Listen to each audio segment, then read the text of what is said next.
안녕하십니까. 둔산 Q&A 공부방 동화쌤입니다. 자, 학습법상에 논란이 되는 쟁점들을 뽑아서 살펴보는 중입니다.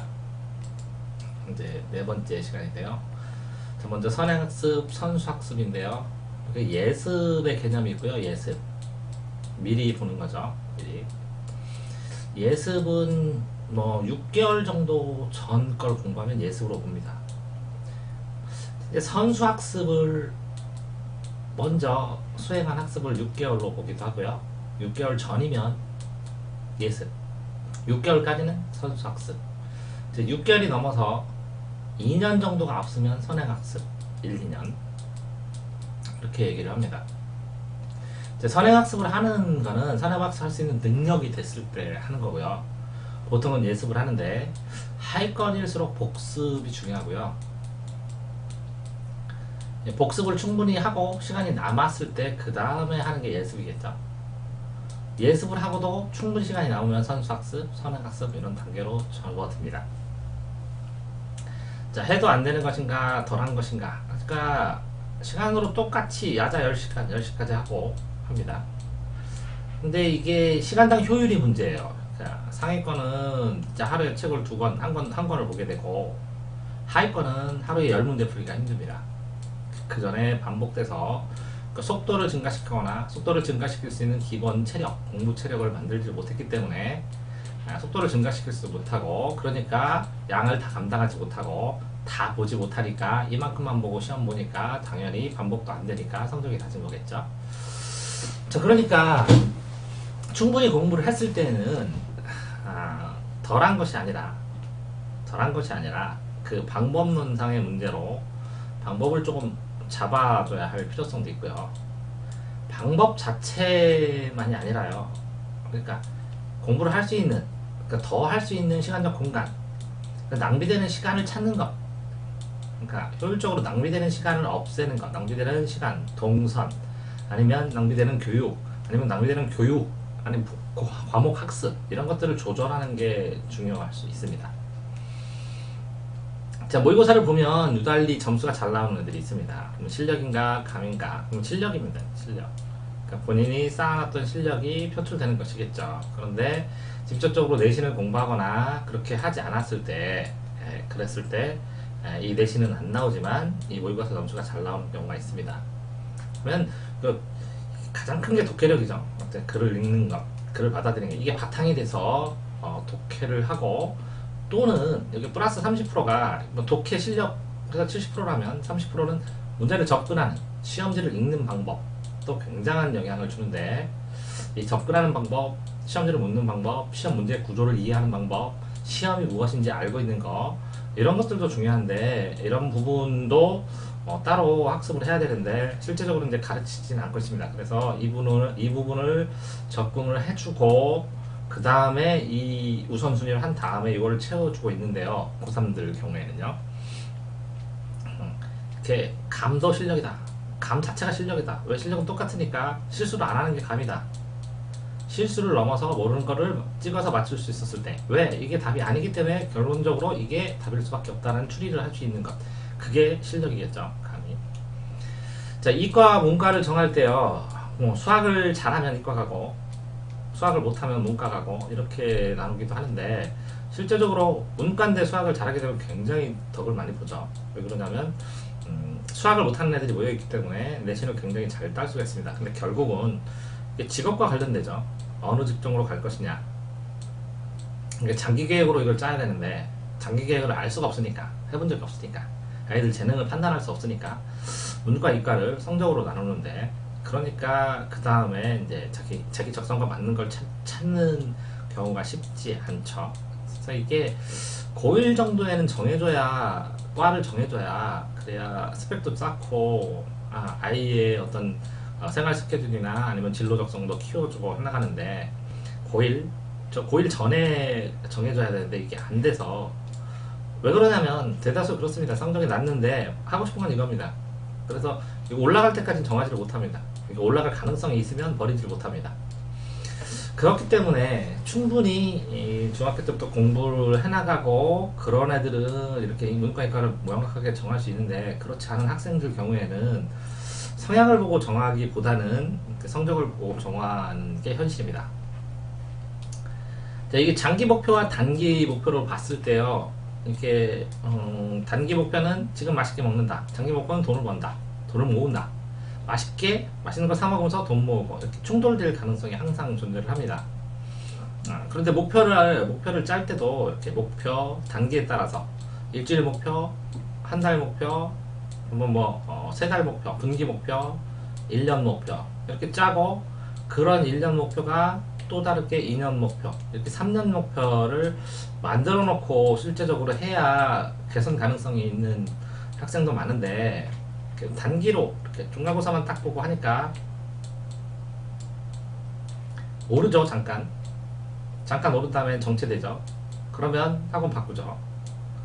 이런 게 문제가 돼서 그 다음에 또 올라갈 수 있는 여력이 생기지가 않죠. 그러니까 또 다시 떨어지고 다시 올리고 이런 식으로 뒷받침이 되니까 어쨌든 장기 목표를 짜야 되는데 장기 목표를 설정해 달라고 하는 학부모도 많지 않고 장기 목표를 설정해줬을 때 그렇게 해야 되는 걸 설득하는 과정도 오래 걸리고 그렇습니다. 그러니까 당장의 결과를 보여줘야만이 그 다음에 있으니까. 이제 이게 쳇바퀴 돌듯이 도는데요. 장기 목표를 짜주고 하는데 그 장기 목표를 가는데 어려움이 있습니다. 그걸 이루고 달성하는데. 그래서 이제 주저하게 되는 것도 있는 것 같습니다. 자, 공부를 할 때 동기가 중요하다고 하는데요. 동기 유발을 해줘야 된다고. 동기 유발을 매번 해줍니다. 근데 동기도 이게요.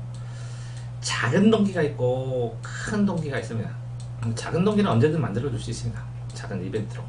근데 큰 동기를 이 작은 동기들이 모여서 형성을 시켜줘야 되는데 그러려면 결국은 지속이 돼야만이 가능합니다.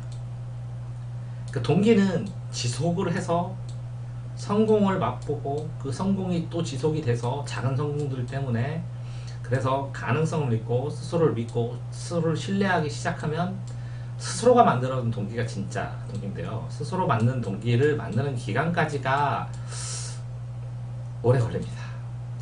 스스로의 믿음을 가질 때까지 항상 흔들리죠. 누구나 사람은. 자, 영어 공부를 하는데 어학원인가 영어학원인가 어학원은 회화나 아니면 다양한 이제 영어 본래적인 영어 학원에서는 학습, 내신이나 수능 점수 이런 점에서 좀 특화되어 있고요. 좀 나눠져 있는 느낌입니다. 그래서 영어 학원에서 이렇게 말하기나 듣기 이런 것들을 좀 하기도 하지만 실제적으로 이제 내신이나 수능에 더 특화돼서 고학년에 올라갈수록 말하기, 회화 이런 건 할 가능성이 없어지죠. 거의. 근데 이제 어학원 같은 경우에도 이렇게 어학원을 달리다가 영어를 하는데 굉장히 포괄적으로 넓게 가르치죠. 그래서 입시를 하면서 어쨌든 영어학원 가는 것보다는 시간 소모가 더 되는 경우도 발생하고 그러니까 장단점이 있는 것 같습니다. 근데 학생의 수준이나 시간 활용 그리고 나이, 목표, 장기 계획 이런 거에 따라서 다르게 설정을 해야 될 것 같습니다. 자, 학습지를 보면 반복 학습지, 무한반복, 그 다음에 창의 학습지 이런 말도 있는데 굉장히 어려운 경우도 있고 학년 넘어서 할 수도 있고 반복, 꾸준하게 하는 건 맞는 것 같습니다. 학습지로. 그러니까 어떤 수학 선생님의 경우에는 일정 기간 동안에 학습지를 해본 학생들을 바라는 경우도 있습니다. 왜냐면 계산력이 문제가 없으니까. 그러니까 수학을 하는데 개념도 달려드는데 계산해서 맨날 틀리니까 진전이 안 됩니다. 그러면 학습지를 하라고 하고 계산력을 하라고 일정 부분 하라고 시키는 경우도 있습니다.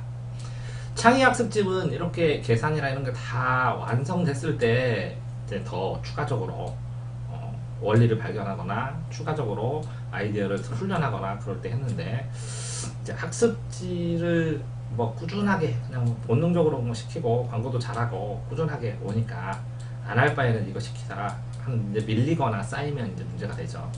밀리거나 쌓이지 않게 이제 와서 반복해서 보기도 하는데 깊이 있게 일정 부분 일정 시간을 공부하는 습관을 하는데 깊이를 만드는 것은 쉽지 않은 것 같아요. 학습지로 오랜 동안 했을 때도 깊이 있는 학습으로 점수를 나누는 거는 책자로 하는 게 권수 분량 자체가 틀리니까요.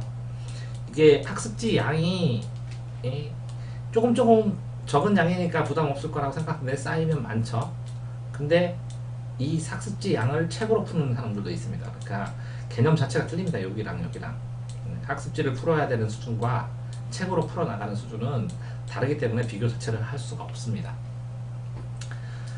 자, 항상 뭐 공부를 할 것인가 말 것인가, 내가 이게 효과가 있는가 아닌가, 학생도 고민하고, 이 학생을 가르치는데 이 학생이 공부하는 게 의미가 있는가 없는가도 고민되는 학생들도 있죠. 근데 이제 기본적으로 학교 다닐 때는 공부밖에, 뭐 직업이 공부니까 그걸 충족시키는 방법, 충족시키는 거에 대해서 이제 연구를 하게 되고, 근데 공부를 할 것인가 말 것인가, 근데 이 공부 종류를 넓힐 때는 기술도 공부가 되니까 기술을 배울 것인가 말 것인가 이런 얘기니까, 뭐 포괄적으로 인생을 어떻게 살 것인가 이런 고민하는 거랑 똑같습니다.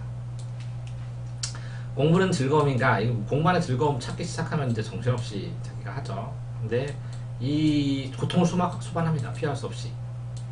오래 앉아 있어야 되고, 외롭기도 하고, 그다음에 그거 몰라서 답답하기도 하고, 그리고 그거를 해나가는데 시간이 지나가고, 시간은 잘 가죠. 공부를 하게 되면. 네. 시간이 막 쏜살같이 지나갑니다. 왜? 집중해서 공부를 하면 아무 생각 없이 그 책자 속에서 영혼이 동동 떠다니는 것 같으니까요.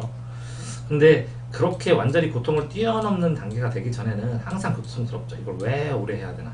그러니까 공부 왜 하는지 모르겠어요 하는 사람은 고통을 왜 참아야 할지 모르겠어요. 고통을 내가 왜 참아야 돼요? 미래를 위해서. 미래 어떻게 되는데요? 그럼 안 하는 다른 방법은 없어요. 다른 방법 가르쳐 줍니다. 이렇게 하면 이렇게 되고, 이렇게 하면 이렇게 될 가능성이 있고, 이렇게 될. 그래도 공부가 제일 확률이 높네요. 애들도 합니다. 알지만 현재 고통스럽습니다.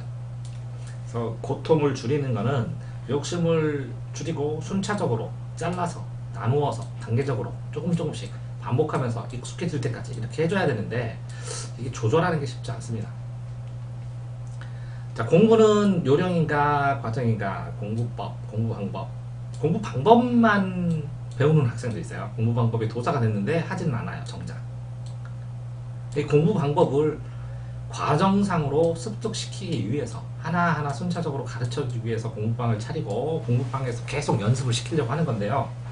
이 공부법 자체만 배워가지고 공부법은 빠삭하게 이해하는데 써먹지 못하는 것 같습니다. 공부법을 썼는데 그걸 본인이 사용해보는, 공부법을 아는 것과 사용해봐서 아는 것은 이제 별개일 것입니다. 사용해보면 깨달음에 근접한 그 알을 갖게 되는데, 이거 단순하게 아는 것과 깨달음에 근접한 알을 아는 것은 엄청나게 차이가 납니다. 그래서 고3 지나서 재수성 돼가지고 말기 알아듣는 경우도 많고요. 가르쳐줄 때는 하는데 아닐 때는 안 하고. 근데 일단 받아들이는 것 자체가 의심 없이 받아들이는, 공부할 때 헷기치 않아요. 뭐 어떤 선생님은 동영상 찍히면서 그렇게 얘기하는데, 좋은 말 해주는데 헷기치지 않는데 받아들이는 것 자체를 거부하거나 아니면 늦거나 아니면 유예하거나 아니면 경계하는 경우도 굉장히 많습니다. 자, 이거는요, 좌뇌학습, 우뇌학습 이렇게 해가지고 시각화라 근데 차우뇌를 이렇게까지 구분할 필요가 있는가, 어떤 뇌를 써. 근데 이렇게 구분할 필요가 있는가라는 생각도 좀 갖긴 해요. 근데 수학 과목을 하고 이렇게 숫자나 이런 거니까 이과 과목을 하고 국어 과목을 하고 문과 과목을 하고 그 다음에 과학을 하고 이렇게 영어를 하고 이렇게 번갈아 가서 하는 것은 이게 성향상 학습을 좀 새롭게 하기 때문에 도움이 많이 되는 것 같습니다. 자네 문화를 떠나서. 자, 쓰면서 외워야 하는가, 집중하고 천천히 이렇게 보고 쳐다보면서 쓰지 말고 깜빡깜빡 3초 집중하고 또 보고. 쓰면서 쓰기도 하고 집중도 하고 둘 다 하면 안 되나요? 어떨 때는 줄기차게 쓰고, 쓰는 거 귀찮으면 줄기차게 집중해서 보고. 그러니까 그 공부를 하면서 어떤 방식이 맞는지는 본인이 가장 잘 알 텐데, 그 효율성이 아니면 어느 시간에는 쓸 수 있고 어떤 순간은 짧은 시간에 집중해서 암기를 해야 되고, 이런 걸 번갈아 가면서 훈련한다고 생각하고 트레이닝을 하면서 더 효율성을 올리고 통계를 내고 체크를 하면서 본인에 맞는 법을 찾기를 바랍니다. 어쨌든 외우면 되니까. 자, 어떤 학생은 기본을 충실하게 해야 된다고, 교과서 중심으로 해야 된다고 교과서만 맨날 풀어. 그래서 2등급 피크가 2등급이고 3등급입니다. 이 학생 교과서 마스터 돼서 또 이것도 더 풀어 그랬더니 교과서를 더 풀어야 된다고 또 풀고 또 풀고. 나쁘진 않습니다. 그래도 충분히 이해한다면. 그런데 이렇게 기본을 탄탄히 해서 응용력이 있으면 1등급도 나오고 뭔가 문제를 풀 수도 있지만, 기본만 알고 응용력이 없는 상황에서는 뭐 더 이상 등급이 올라가지 않습니다. 너무 쉬운 문제만 계속 하는 거예요. 자, 어려운 문제에 도전을 해야 돼요. 계속. 그러니까 2등급, 3등급에 정치한 학생들의 굉장히 많은 부위가 1등급, 2등급 문제를 푸는 걸 두려워합니다. 빼먹고 안 풀고. 이걸 안 했으니까 못 맞죠. 이 경험이 쌓여야 되는데. 그러니까 도전을 해야 됩니다. 그렇다면 실제로 중요한 거는 이 3등급까지의 문제를 얼마나 빠르게 정리하냐는 거예요. 그래야 이 다양한 가지수의 1, 2등급 문제를 풀 수 있는 시간을 확보하죠. 이거를 많이 풀어가지고 이걸 다 기억하고 암기하는 경우에만 1등급을 돌파를 하고 만점에 도달하니까. 그렇죠? 그러니까 이 시간대하고 3등급까지 공부하는 시간하고 이 1, 2등급을 받을 수 있는 문제를 푸는 시간대랑 거의 같게, 양은 3배, 시간은 거의 비슷하게, 이게 더 들지도 모르겠네요. 결국은 여기까지 가는 시간하고 여기까지 가는 시간을 했을 때 2배나 3배, 심지어 5배가 듭니다. 더 많이 듭니다. 자, 실전 연습 같은 연습은 실전, 그러니까 시간을 재면서 공부를 하죠. 애들을. 그래서 초시계 가지고 다니면서 공부 시간 끊고 하는데, 적어도 최소한 시험 시간에 푸는 문제보다 더 많이 풀어야 실력은 모르겠지만 점수는 오릅니다. 시간을 재면서 풀어야 됩니다. 시간을 재면서 풀고 틀린 게 있어서 이걸 공부를 해서 새롭게 알아야 된다면 좀 시간을 투자해야 되는데, 모든 것을 천천히 같은 시간대로 풀면 안 됩니다. 항상 시간보다, 시험보다 더 짧은, 한 10% 정도 짧은 시간대에 집중을 해서 연습을 해야만이 시험 때 이런 효과를 볼 수가 있습니다. 자, 정말 공부하는 방법을 몰라서 못하나? 공부하는 방법 압니다. 열심히 쓰면 되고, 외우면 되고, 그 다음에 교과서 밑줄 치면 되고. 근데 안 하는 겁니다. 해야 될 게 너무 많습니다. 공부하는 방법을 단순화시켜서, 그러니까 이번 주에는 이 방법 2가지 익숙하게, 이번 주에는 다음에 이 방법 2가지, 그 다음 주에는 투과해서 이 방법 2가지 하다 보니까 이 방법은 안 맞아. 그러니까 이건 빨고 이 방법 2가지 이렇게 추가를 하면, 글쎄요, 한 10가지나 15가지 방법 기본으로 정하고, 그 다음에 다양한 파생된 방법들, 이게 돼야 이걸 익혀지니까 나머지 다양한 것들이, 그러니까 다양한 것들을 익혀나가면 되는데, 그러니까 너무 여러가지 공부로 완벽하게 처음부터 시작하려고 하면 안 됩니다. 공부 시간도 중요하죠. 일정 절대 시간. 근데 뭐 고시생도 10시간 이상 넘어가면 효율성이 떨어지는데, 무료 뭐 자습하고 학교 수업하고 그러면 애들 뭐 거의 12시간 이상이 머물러 있죠. 그때 똑같은 시간당 공부 분량, 자, 그래서 이렇게 써야 됩니다. 시간, 총 문제, 오답, 이렇게 3단계로 분수를 써야 됩니다. 그러니까 60분 동안 20개를 풀었는데 그 중에서 2개를 틀렸다, 이렇게. 뭐 또 나눠서 2개 중에 하나는 실수고 하나는 몰랐다, 이렇게 쓰든지, 20개 푸는데 이게 중급이다, 이렇게 쓰든지, 60분을 풀었는데 이게 몇 시쯤이다, 이렇게 쓰든지, 뭐 나름대로 통계를 낼 수 있는, 자신의 상황을 알 수 있는 상황을 만들어주는 게 더 좋습니다. 쉬는 시간에 쉬어야 하는가, 공부하는 가? 공부만 생각하면 공부를 하겠죠. 근데 일정 부분 쉬어주고, 뭐 한 50분 했으면 10분, 시험 시간 했으면 10분. 시험 시간에 공부할 건 아니잖아요. 사이사이에. 뭐 이 중에서 뭐 띄어가지고 한 2분은 시험 정비하고, 여기 2분은 정리하면 중간에 한 6분 쉬겠네요. 6분. 뭐 이런 식으로 정리를 해도 되고, 잘 쉬는 거 첫 번째, 잘 먹고, 잘 싸고, 잘 자고,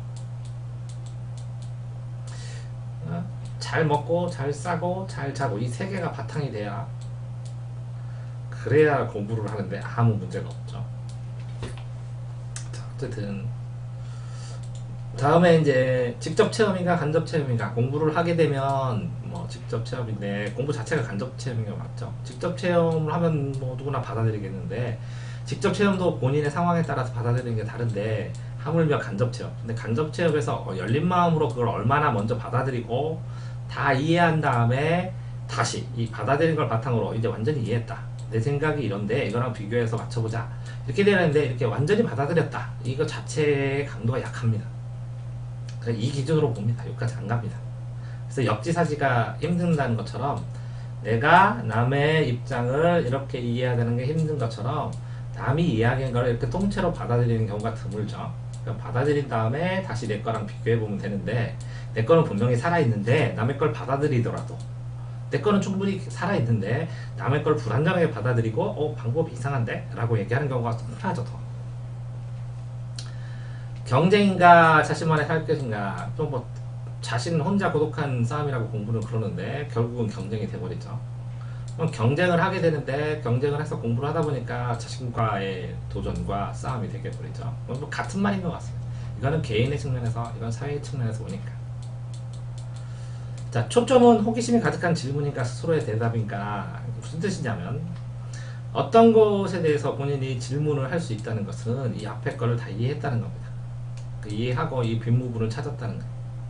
그러면 이렇게 질문을 하게 되면 그러면 요거에 대해서 스스로 이렇게 또 찾아갑니다. 이러면 공부의 방향성도 되고 새로운 문제집도 되고 새로운 걸 이해하고 찾아내는 능력도 되고 그래서 스스로 답변을 하고 그 스스로의 답변을 확인하기 위해서 또 공부를 하게 되고 뭐 이런 과정을 겪어서 공부를 지속하는 것 같습니다.